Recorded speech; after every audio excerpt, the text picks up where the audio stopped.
Assalamualaikum warahmatullahi wabarakatuh. Kelompok kami akan menjelaskan tentang white box dan black box testing. Sini ada Alfat Aziz, yang kedua ada saya sendiri Ahmad Hafid, yang ketiga ada Hendri Pratama. Baik, saya akan menjelaskan untuk pertama kali.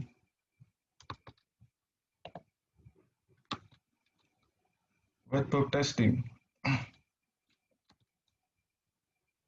White box testing adalah pengujian yang didasarkan pada pengecekan terhadap detail perancangan menggunakan struktur kontrol dari desain program secara prosedural untuk membagi pengujian ke dalam beberapa kasus pengujian. Perbedaan untuk white box testing, pengujian yang dilakukan sampai kepada detail pengecekan kode program.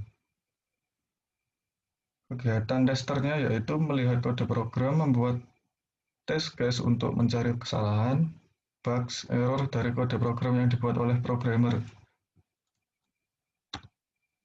Keuntungan dari white box testing adalah satu, kesalahan logika digunakan pada sintaks if dan pengulangan, di mana white box testing akan mendeteksi kondisi-kondisi yang tidak sesuai dan mendeteksi kapan proses pengulangan akan berhenti.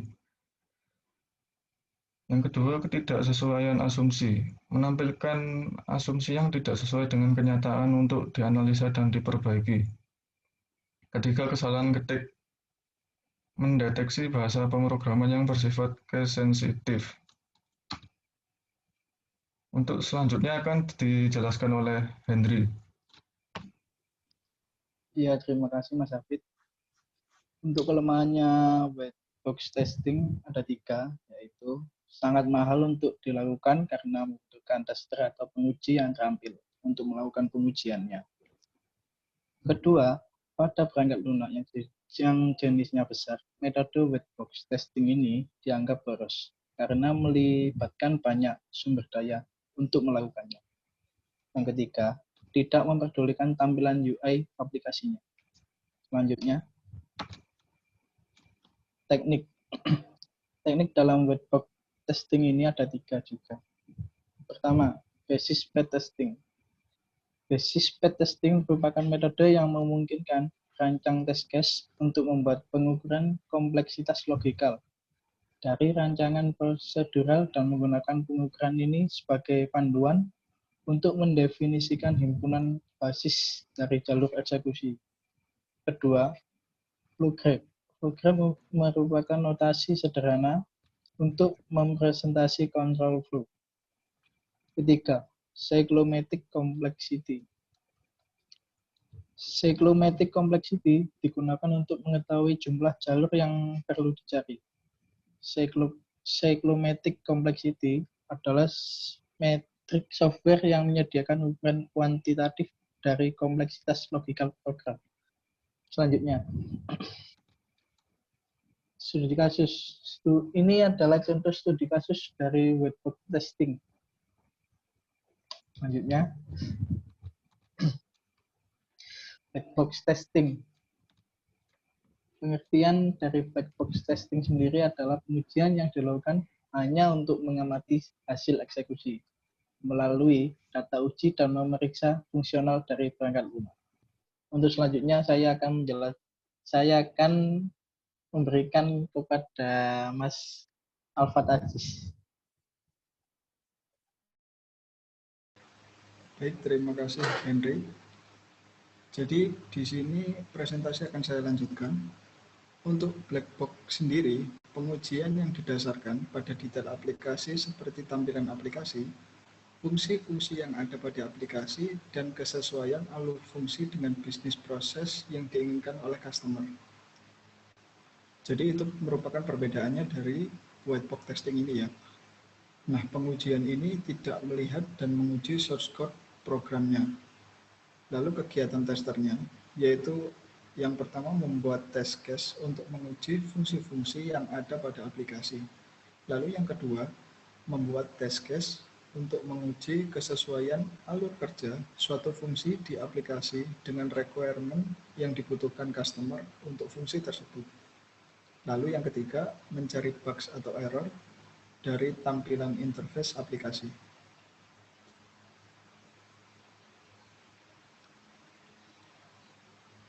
Lalu di sini ada keuntungan dari black box testing, yaitu yang pertama, penguji tidak perlu memiliki pengetahuan tentang bahasa pemrograman tertentu. Lalu yang kedua, pengujian yang dilakukan berdasarkan sudut pandang user agar dapat mengungkapkan inkonsistensi atau ambiguitas dalam spesifikasi. Lalu yang ketiga, programmer dan tester memiliki ketergantungan satu sama lain.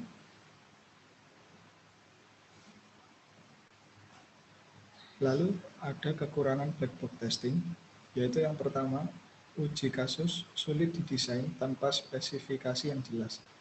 Lalu yang kedua, kemungkinan memiliki pengulangan tes yang sudah dilakukan oleh programmer. Lalu yang ketiga, beberapa bagian back-end tidak diuji sama sekali. Selanjutnya.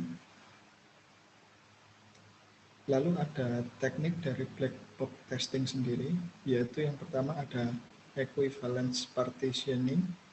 Cara kerja teknik ini adalah dengan melakukan partition atau pembagian menjadi beberapa partisi dari input data. Lalu yang kedua ada boundary value analysis. Teknik ini lebih fokus kepada boundary, di mana adakah error dari luar atau sisi dalam software, min-min maupun maksimum nilai dari error yang didapat. Lalu yang ketiga ada fuzzing. Fuzz merupakan teknik untuk mencari bug atau gangguan dari software dengan menggunakan injeksi data yang terbilang cacat ataupun sesi semi otomatis.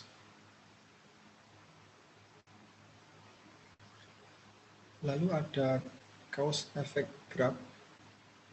Ini adalah teknik testing di mana menggunakan grafik sebagai pacuannya, di mana dalam grafik ini menggambarkan relasi di antara efek dan penyebab dari error tersebut. Lalu ada orthogonal array testing, dapat digunakan jika input domain yang relatif terbilang kecil ukurannya, tapi cukup berat untuk digunakan dalam skala besar. Lalu ada all pair testing.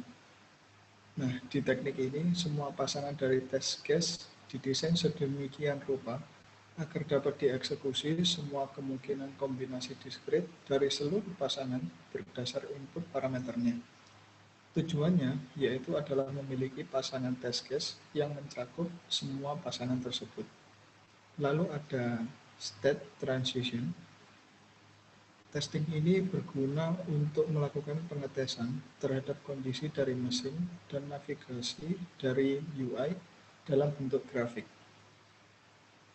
Selanjutnya. Di sini ada studi kasus dari black box testingnya, yaitu terdapat analisa pada field kolom tersebut. Ini diinputkan 087, 812, 345, kecil, B besar, C kecil. Lalu saya klik cari dan ternyata bisa diproses, tapi seharusnya menampilkan pesan error yang intinya tidak boleh memasukkan inputan selain angka, karena nomor HP pada umumnya berupa angka semua.